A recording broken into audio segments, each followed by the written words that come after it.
अच्छा ठीक है। वो साइम भी शायद आ जाए ना। ठीक है ना। चलो फिर मैं लेट हो रहा हूँ। हाँ? मैं निकल। ओके।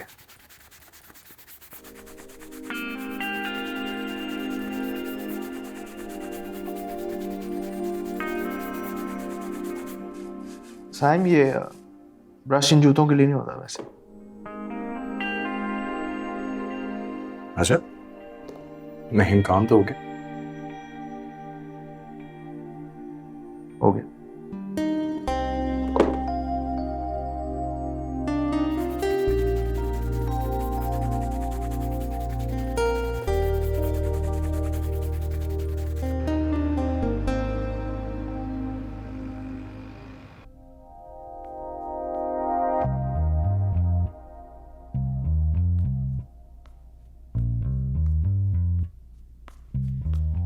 तो तुमने मुझसे पूछे बगैर अपने डैड को इनवाइट कर लिया?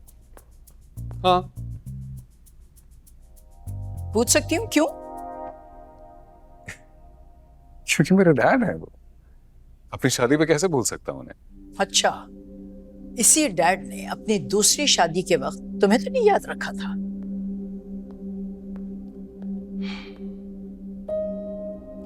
मेरे ख्याल से तो याद रखा उन्होंने। अपनी जिम्मेदारियां भी बहुत अच्छी तरह निभाई।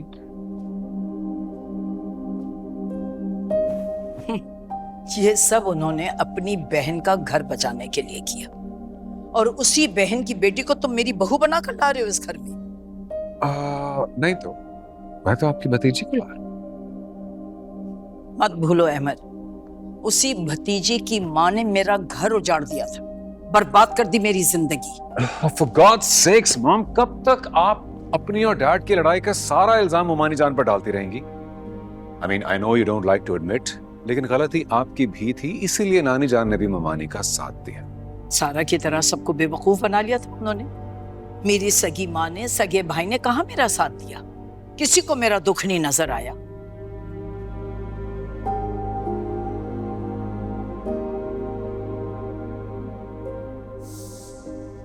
अच्छा, चलिए मुझे ये बताएं कि अभी इस वक्त इन सारी बातों को याद करने का क्या फायदा?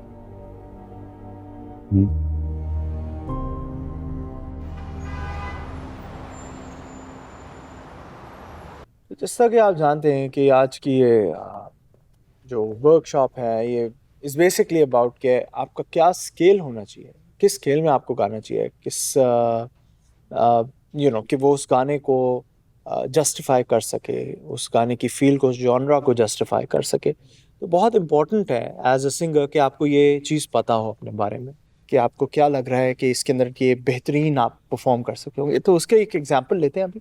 आई am going to start off from a higher scale and just to give you an example. ठीक है जी, हियर वी गो।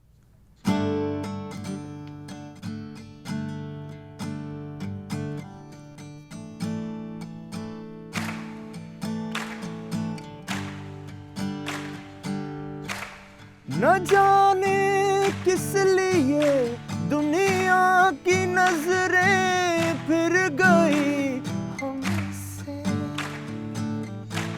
न जाने किस लिए दुनिया की नजरें फिर गई हमसे। ये वो टीचर।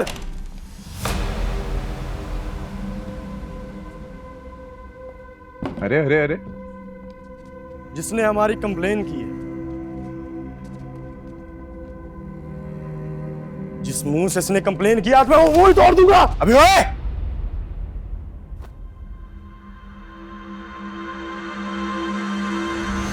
पकड़नी जो मुंह देख के मैं रोजाना जीता हूं,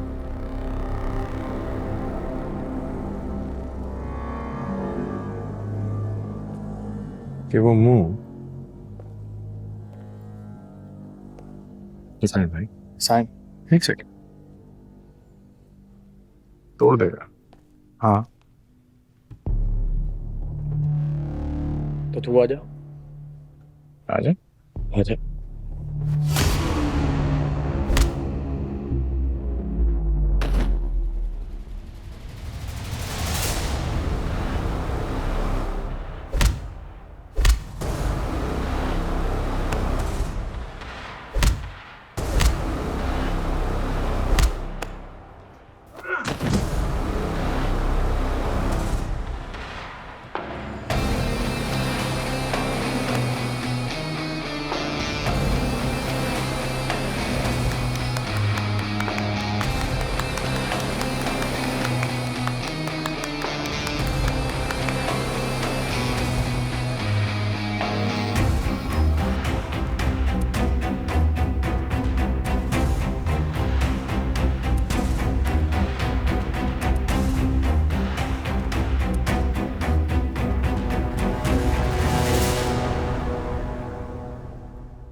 ये कॉफी। नुसरत कहाँ है? वो नहीं थी, मैंने खुद बनाई है आपके लिए। ठीक है।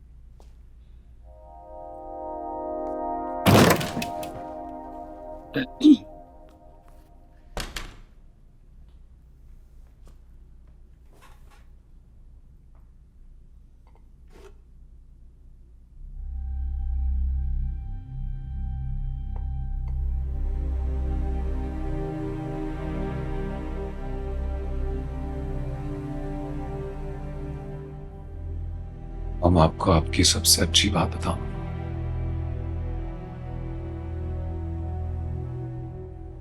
डैड की वजह से जो कुछ आपके साथ हुआ,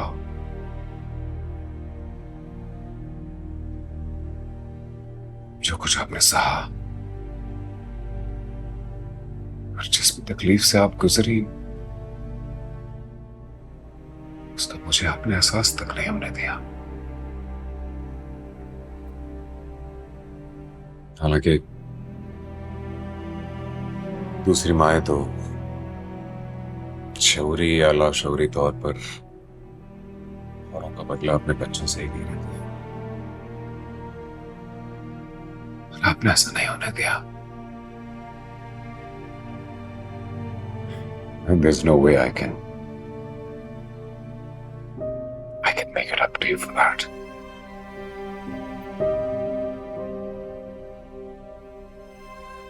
लेकिन मॉम,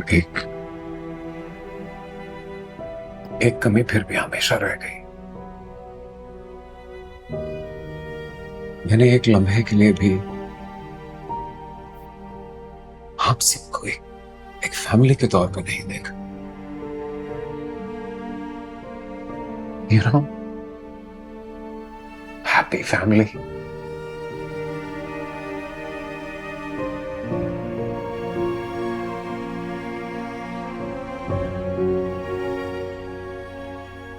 इसलिए प्लीज, और कुछ नहीं तो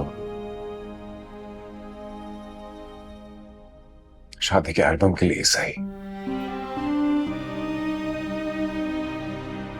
और शादी पे डैड को आने थे।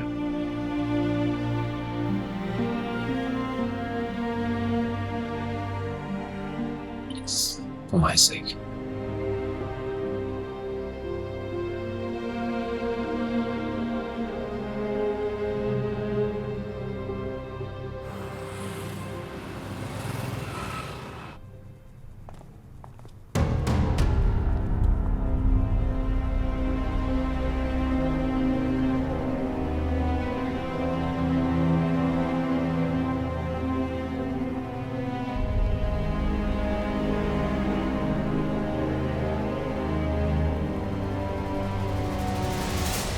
साइम जब यूनिवर्सिटी में लड़ रहा था तो तुमने उसे रोका क्यों नहीं?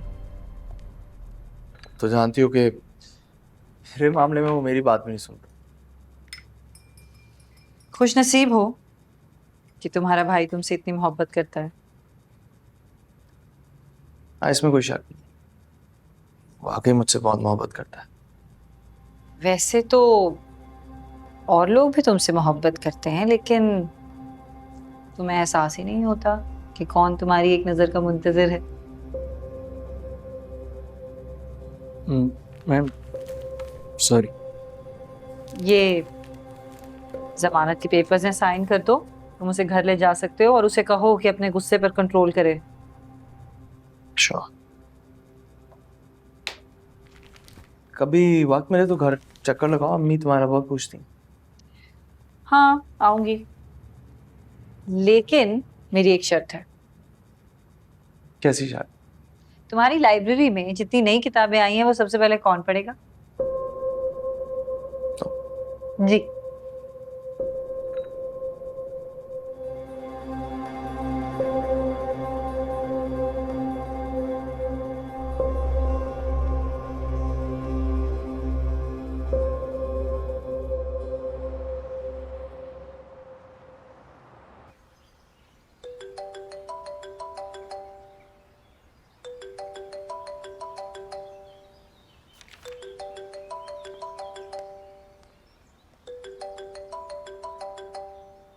क्या है? इस वक्त फोन करने की क्या जरूरत थी? क्यों, तुम्हें अच्छा नहीं लगा? अच्छा लगने की बात नहीं है, जरा मोहतात रहने की बात है। बी अम्मा भी गई नहीं है, हमारे घर पर ही है, और उन्हें शक हो गया ना तो हम दोनों गए। मुझे अब किसी की परवाह नहीं। अच्छा, लेकिन मुझे परवाह है उनकी, और कुछ चीजें ना जरा सरप्राइज रहने दो। पहले ही कम जबर करता हूँ खुद पर, जो तुम मजीद पाबंदियां लगा रही हो। तुम्हें अंदाजा नहीं कि तुमसे दूरी मुझे कितनी खलती है। बात सुनो, मैं फोन